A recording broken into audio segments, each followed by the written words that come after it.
Hey everybody, it's Matt. I'm sitting down today with John Hawkins, founder of Nine Seeds, and freshly back in the game, back into the ring of podcasters.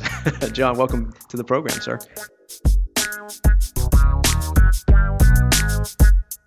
Hey Matt, thanks so much. Glad to be here. You are part of a series of, I don't know particularly what I'm going to call it yet, but by the time that this gets launched, there will be a title. It's going to be something about launching a website or redesign of a website, and what that means to the client looking to launch their new site, and what it means for the digital agency who's sort of managing the project, right? And today's your segment's all about that perfect sweet spot that I think a lot of us fall into is the 5 to 15,000 range of web project budgets. Mm-hmm. And you are joining us to grace us with your knowledge about that. But before you do, what's your 2-minute elevator pitch of who you are and what you do?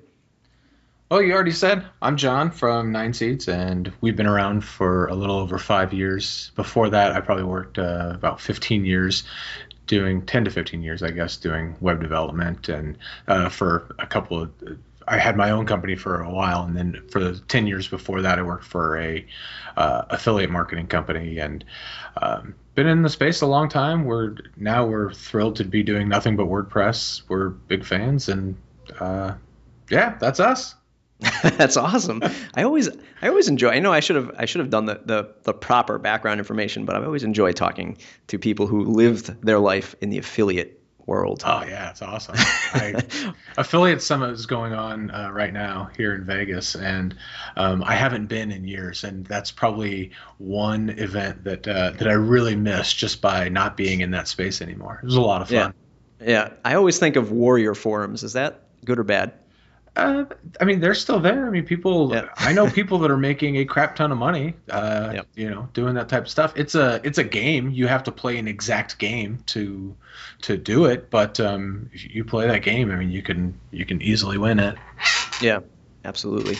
So I remember Nine Seeds ever since I remember researching web development, right, and web design, not only in my current agency at Slocum, but even when I was a product manager at an ISP, because we actually had a web development arm, and they were just doing Drupal stuff. But I remember once I started getting into the WordPress side of things, I remember coming across Nine Seeds and a lot of the stuff that I was looking at.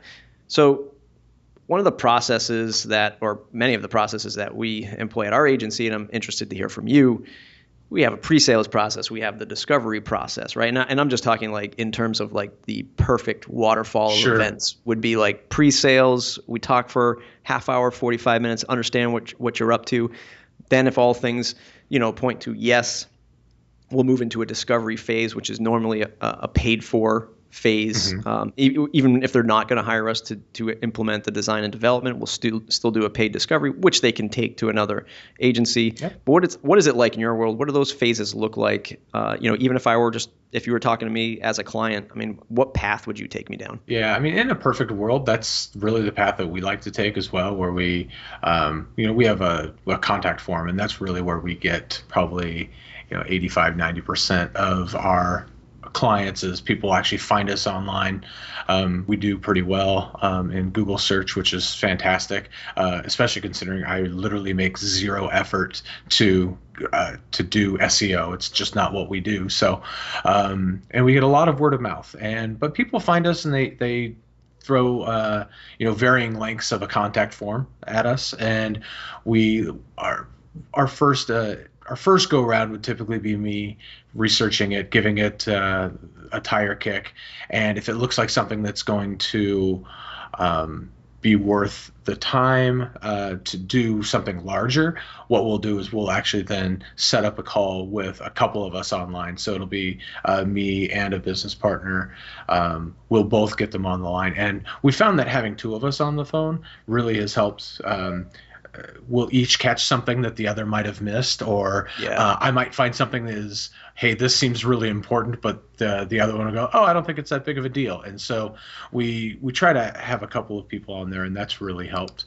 But then we'll go from that into just like you said, we would love to bring them into what we consider a scoping phase, where it's R&D, where we digging under the hood, figuring out what all the things are, what some possible solutions are, and try to build them. Because hardly anybody will come to you with like, "Hey, here's a complete scope ready to go." Just tell me how much this is going to cost. Yeah, and if they do, it's been emailed out to about 50 other agencies. Then it's then they call it an RFP, and it's right. You're literally the 400th person to see it. And by the way, they need your response in 48 hours. So yeah, we're very familiar with that. So we love to do a scoping phase where we just charge them kind of a flat rate and say, look, we'll do a complete interview with you, and we'll produce a document that if you decide to go with us, great. We'll estimate based on that scope. If you decide not to go with us, you've got that scope document that you could then take out to anybody or everybody in that case. Yeah. One of the things I want to unpack, because I'm always interested in it, is that pre-sales process. Mm-hmm.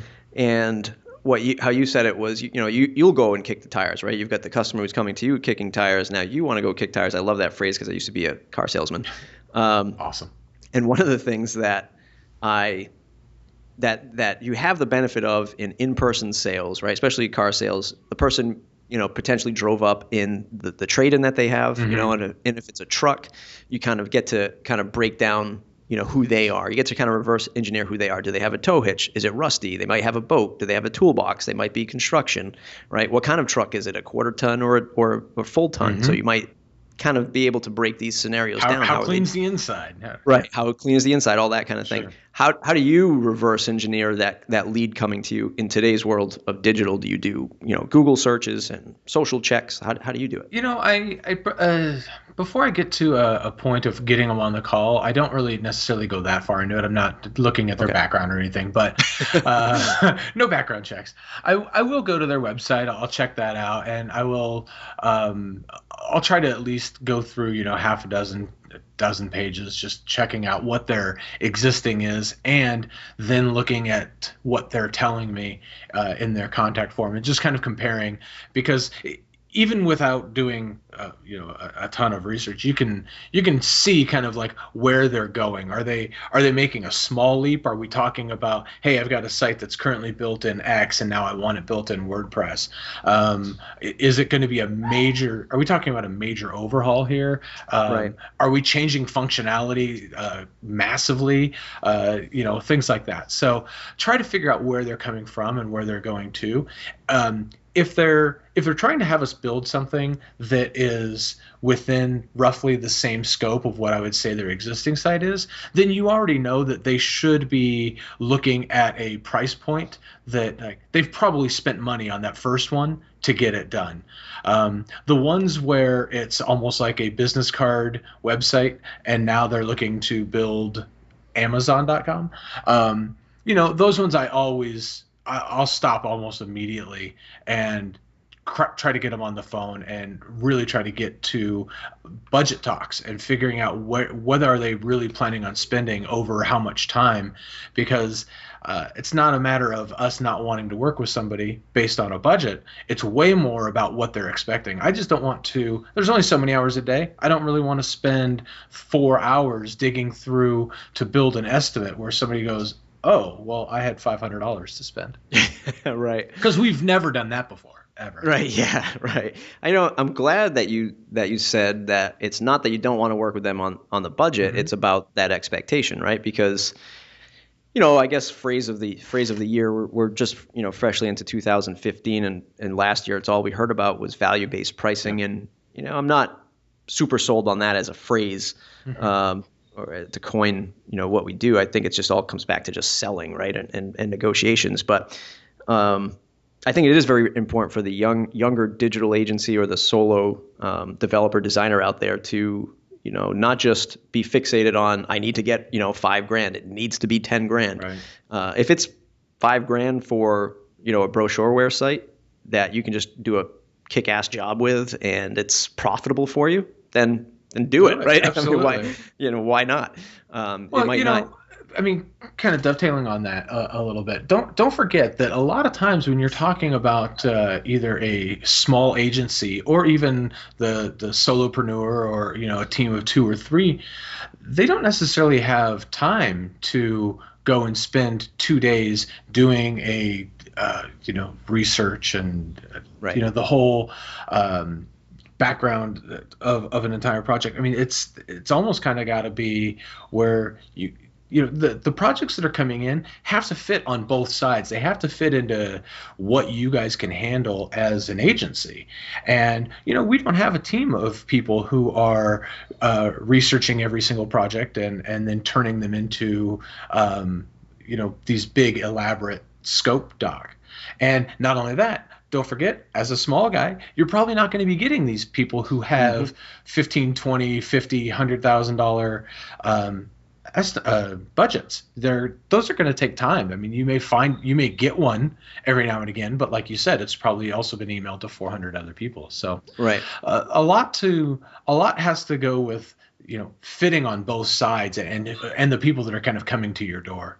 Yeah, and I'm so glad you brought that up. It's a perfect segue sort of into the next question. One of the things we fall into, and when I say we, it's our studio, we fall into the same range. It's 5 to 15 is usually the sweet spot. We're bringing in some bigger stuff now. That's a conscious decision. That's a goal. We do want to bring in larger projects because we do want to expand the team and all that fun stuff. But we've done larger projects before, especially early on, like before we were even ready for it, right? we were partnered up with another agency. We're doing some bigger stuff for some well-known corporate brands. And at first we were like, yeah, let's go for it. Let's hit this home run right away. And having those extra zeros in the end of the paycheck didn't mean squat, because they were actually even worse than, your small business owner who might only have $5,000 to $8,000 to spend. Yeah. That was like, hey, you get the typical situation where if you're working with a small business owner and $5,000 to $8,000 is like pushing it for them, right? That's their entire year's marketing budget gone, in one project, and they run into cash flow issues, right? Yeah. So they might miss a milestone payment, and you kind of deal with it, right? But these bigger brands that you're dealing with, where you're seeing those extra zeros, they are trained to not pay you for 90 days. Yeah. Like that's the norm, right? Yeah. Oh yeah, it's up in accounting. Oh yeah, we're waiting for the budget review. and then you're like, well, God, I had to bring on other freelancers to pay for this. So it's not always, the grass is not always greener on the other side of the fence. Amen. Yeah. Amen.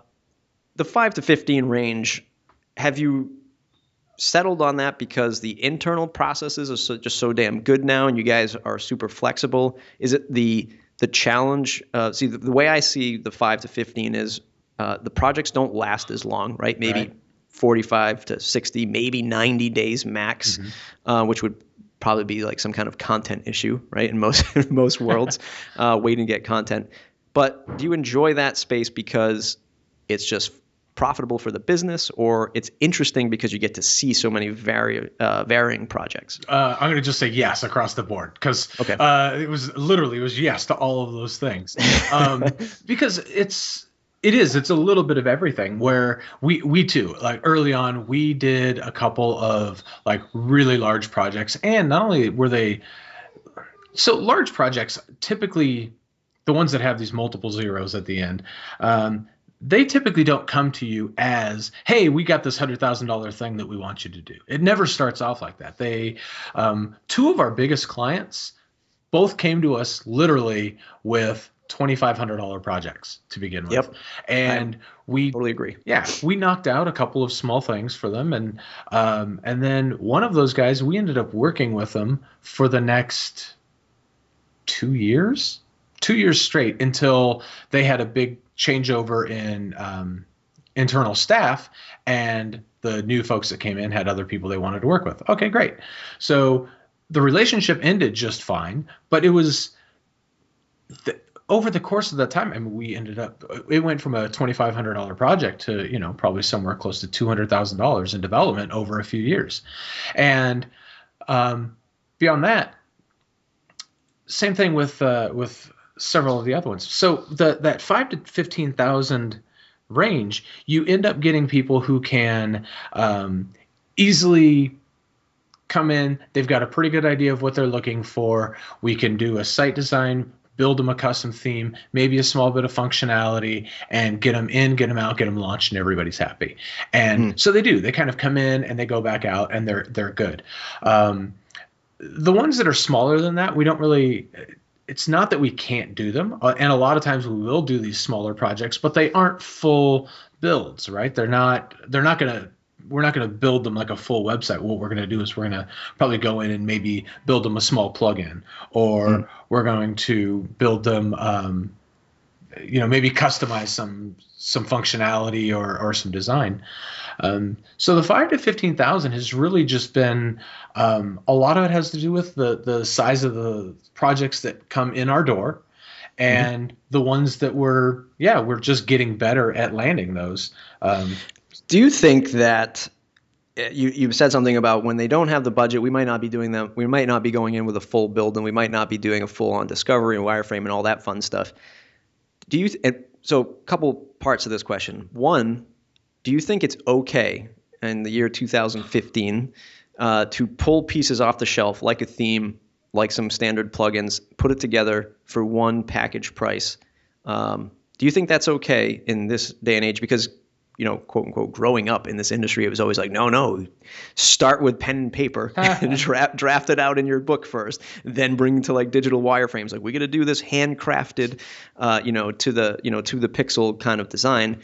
Or do you think with all the technology in the fast-paced world of tech, is it okay for us to just pull these things off the shelf and build things that are sort of just standardized? I don't think you're doing your clients a very good service. You're doing them a very big disservice if you're not at least looking at the other stuff that's out there. If somebody comes to me and says, I need this, that, and the other, and you go, oh, that's this theme right here out of the box. We'll take this. We'll customize it. Here's the thing. How many people are going to find a theme and go, oh my God, that's it perfectly. That's not going to happen. But we can take X theme and then A, B, and C plugins, put those three things together, and maybe we're going to customize the theme colors, and we're going to maybe do a site logo for them. So we can maybe shelve a whole bunch of the other costs that they would have had to go through. But I mean, if it's going to work for them, why wouldn't you do that? Why reinvent the wheel? That's just dumb. Yeah, no, I totally agree. I've got a buddy who's probably listening to this, and he's been running a digital agency for longer than I have, so probably just as long as you, maybe 15 years. And he's got a new startup coming. He's going out for funding, and it's different. It's just a different model. It's for startups, and it's just prepackaged prices, and here's the menu that it comes with, right? Yeah. And it's just like, it's almost like we've seen it come and go before. We see it again, we sort of like laugh at it, like, oh no, like everything has to be custom. Yeah. But you know what? He comes to me, he's like, man, I've been doing this for a decade and a half. I am sick and tired of negotiating which color blue your committee wants on this site. Yeah. And it's just like, it's not about that. Well, I'm glad you brought this up, actually, because this is something that at 9 Seeds that we were looking at in probably mid to late 2014, is this idea of coming up with package pricing for people, because we do get people who come in and they've got a $1,000 budget. And if somebody has a $1,000 budget, there's not a lot of room for spending time. We're not doing a scope doc. We're not building anything from scratch, anything. So, but that doesn't mean that $1,000 isn't valuable. And if we have, it's really about having a process at that point. So bingo. If we could put together a simple package that they could come and they could choose 5 things off the shelf and go X, Y, and Z, then you're good to go. The trick that I'm finding, though, with that is it's very difficult to have somebody look at a menu and understand what it is that they're getting. And that is where the fall down is. And so I will tell you right now, we have not perfected this.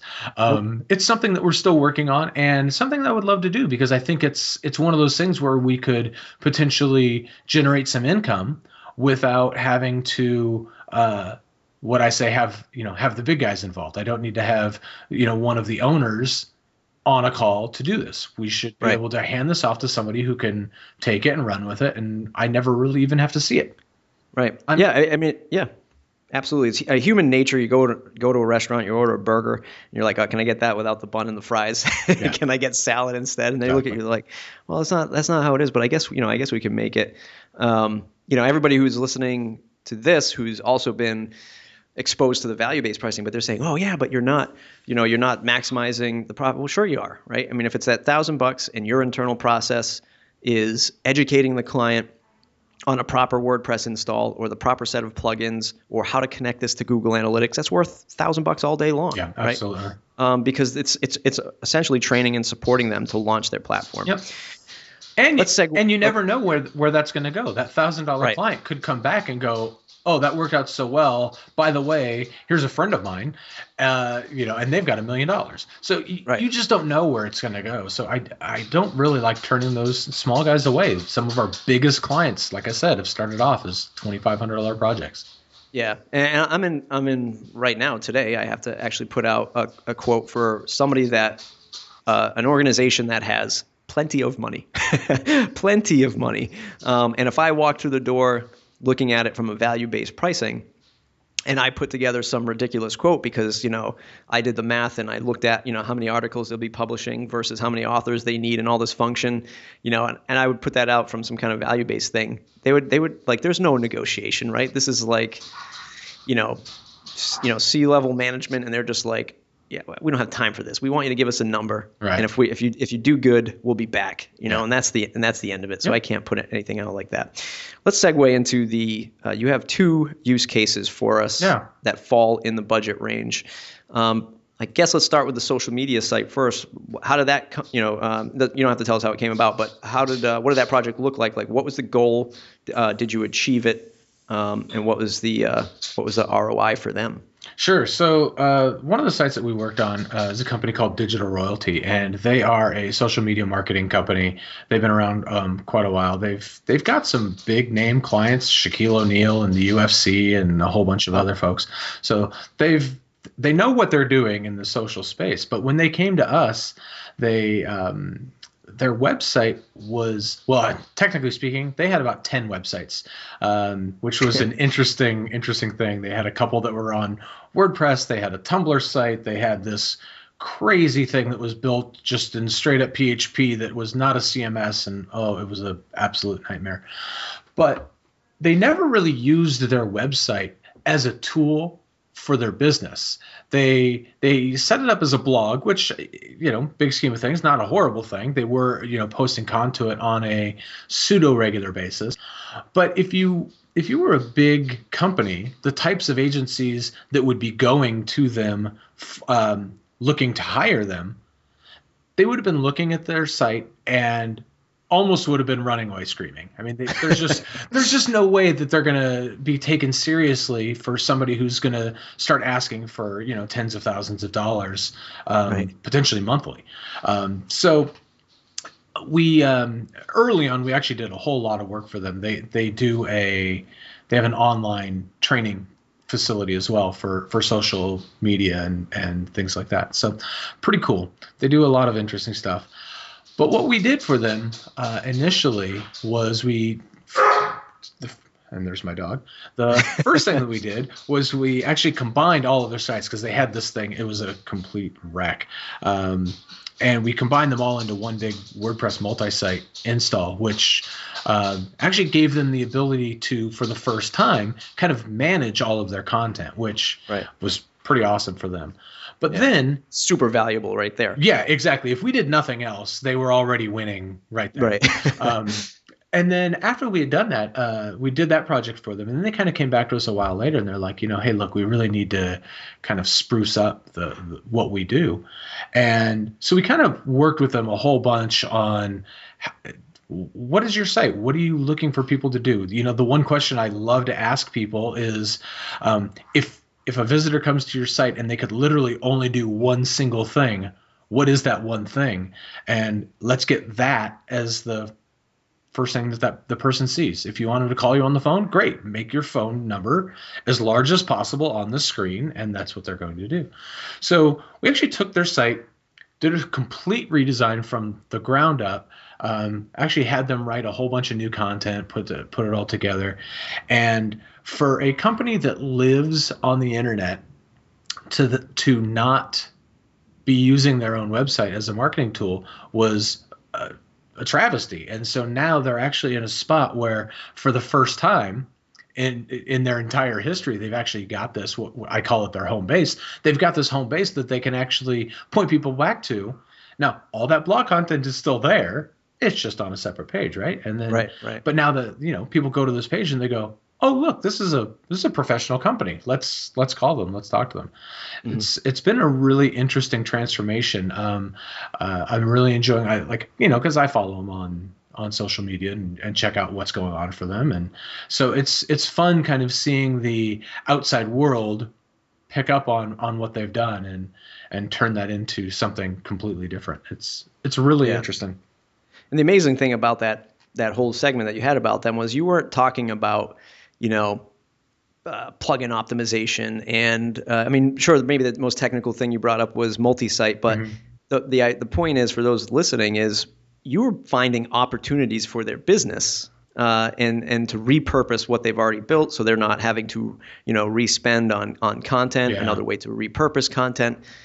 For me, anybody who's falling in this 5 to 15 range, like we just said before about prepackaged stuff, it's very much about, one, the relationship you have, and two, can you really help these people do something? Yeah. Not just take an order, not just sit there and say, have them dictate what pixels they want you to push, but to dig into either new areas of opportunity or to help them out in some other way. A big thing is also just knowing what their target is too, because absolutely. They're a very big, they're B2B. They're not looking to sell stuff on their main site. They're not looking to sell, somebody's not coming to their site and then filling out an e-commerce page. They're not checking out at the end, right? This is a B2B deal, and we a lot of it was moving content around and just being, recognizing what needed to be said on the homepage versus what doesn't. And it's a huge, huge value in that. Yeah, absolutely. Let's move to your nonprofit client and sort of what you help them achieve. So I'm such a sucker when it comes to these nonprofits that when they come to us, I love all of their stories because I love what they do. We both, I don't know if you know this, both of my kids are autistic, and so we actually spoke with a lady. She came to us and she said that they needed to do a site for her autistic. She was nonprofit. They do a huge amount of good here in Vegas through this autistic foundation. And so she came to us, and I ended up basically it got down to budget, right? We said, what is your budget? She told us what her budget was. And I said, I tell you what, I'll just do the site for you for free.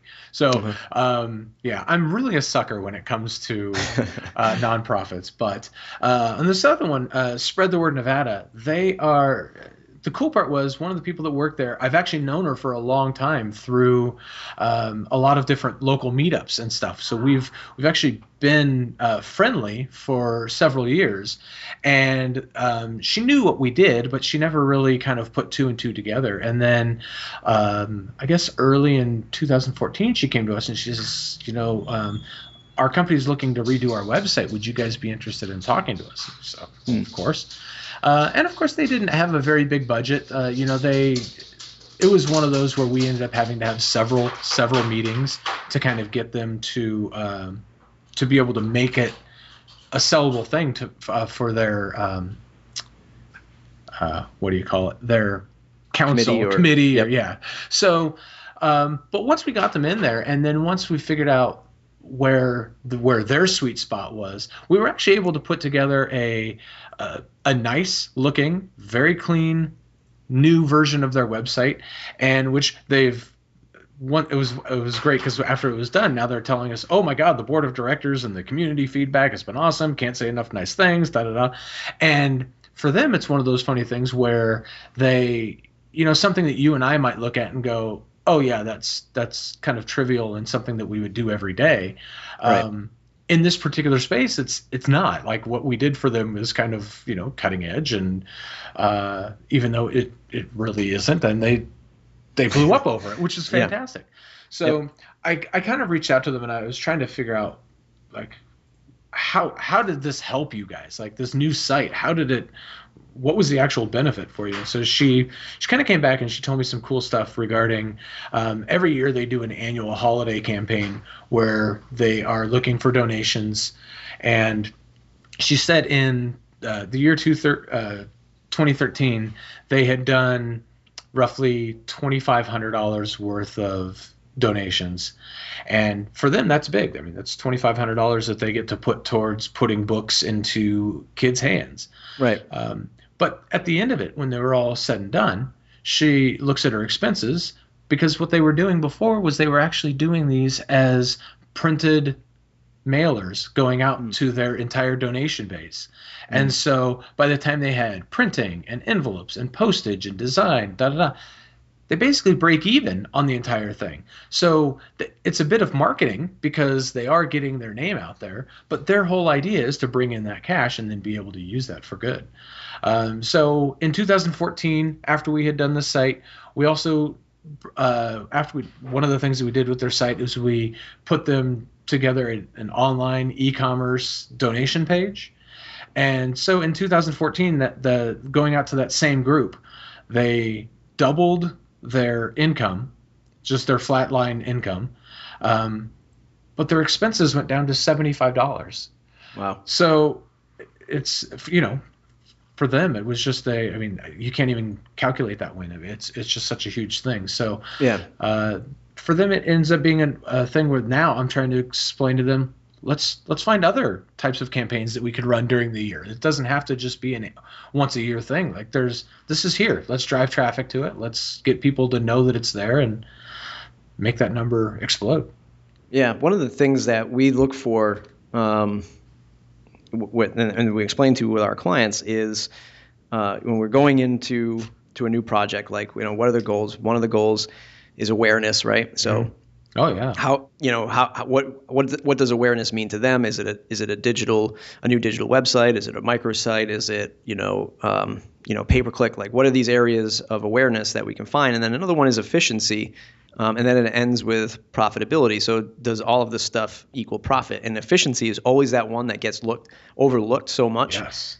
Because they're thinking like marketing, branding, driving traffic, but the efficiency of like incorporating a downloadable PDF or a super complex form that you might normally have to have somebody fill out by hand, customize Gravity forms to do that. And then, oh, by the way, with like Zapier or if this, then that, trigger out all of these different events that happen, like email your salesperson, email the admin on this, and everybody gets notified, and this whole level of efficiency kicks off. Yeah.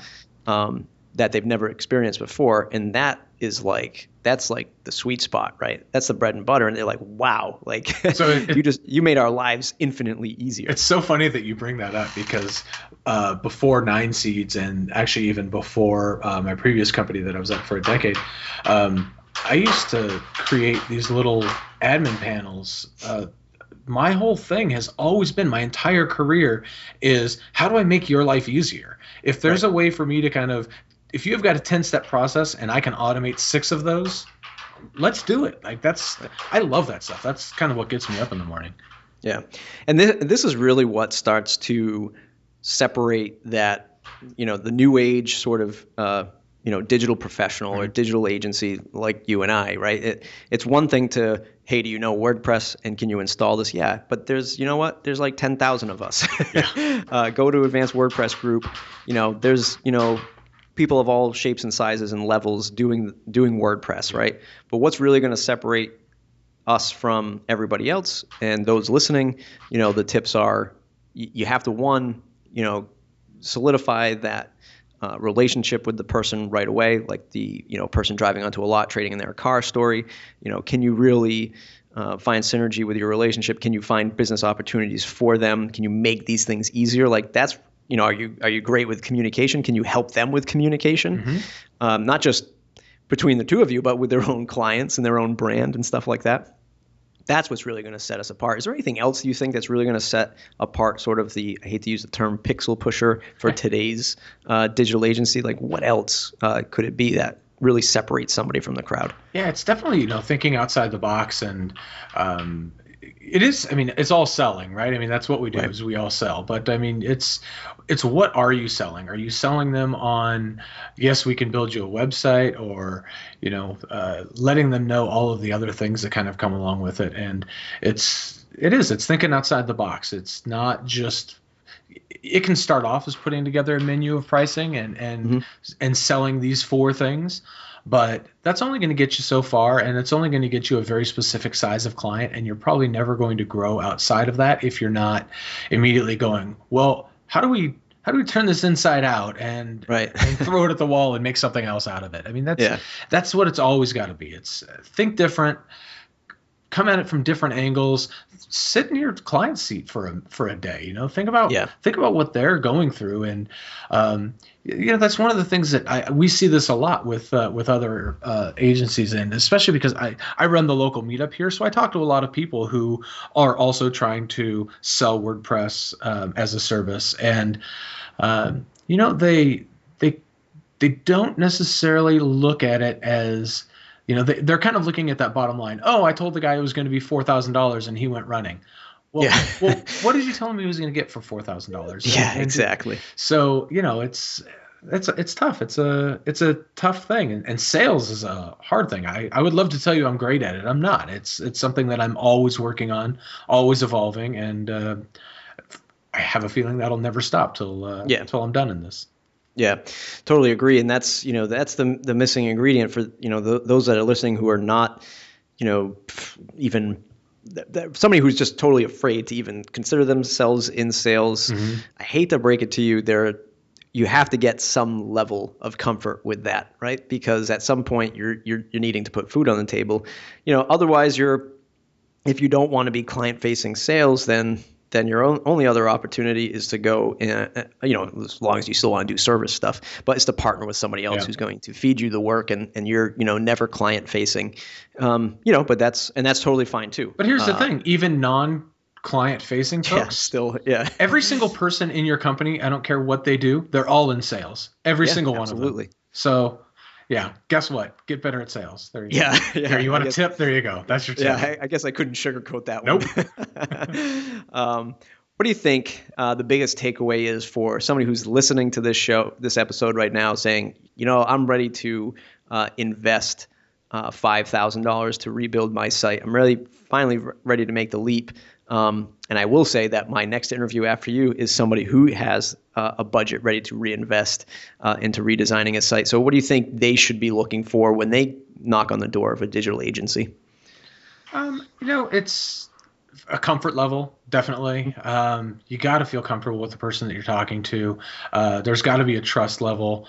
If you're if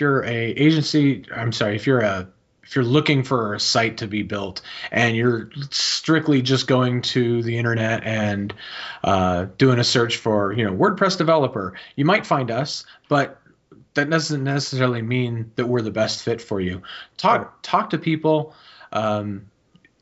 Listen to other people. I mean, do you know somebody else who's recently had a website done? Talk to them. What were the things that they liked? What were the things that they didn't like? And then when you get on the phone with somebody at an agency like me or Matt, just ask them those questions. Like, how would you handle this situation if it came up? Right. Getting that understanding of what you're getting into. Building a website is an investment. I mean, this, you're not gonna just go and plunk down, $10,000 on an investment without doing a bit of research. So do your research ahead of time, know what you're getting into, be comfortable with who you're talking with, and talk to as many people as you can. Yeah, absolutely. And hopefully when they're having those discussions, as long as the people that they're talking to have had great experiences, Right. that it's more than, like John said, it's more than just the website. It's going to be, what's the relationship with my agency, right? So are they doing other stuff for me? Are they thinking outside of the box? Maybe you don't have that need right now. Maybe you just need some sites thrown together for you. And, by the way, here's the price, or we might not be the right fit, but definitely want clients to, and I think they will be, right? And I think, as everybody knows, this show is primarily focused on WordPress. And I think that as we see more lower end consultants come into the WordPress space, there won't be so much consideration to customer support and customer experience with those engagements. So folks who are investing in that, a better customer experience and a better support, timeline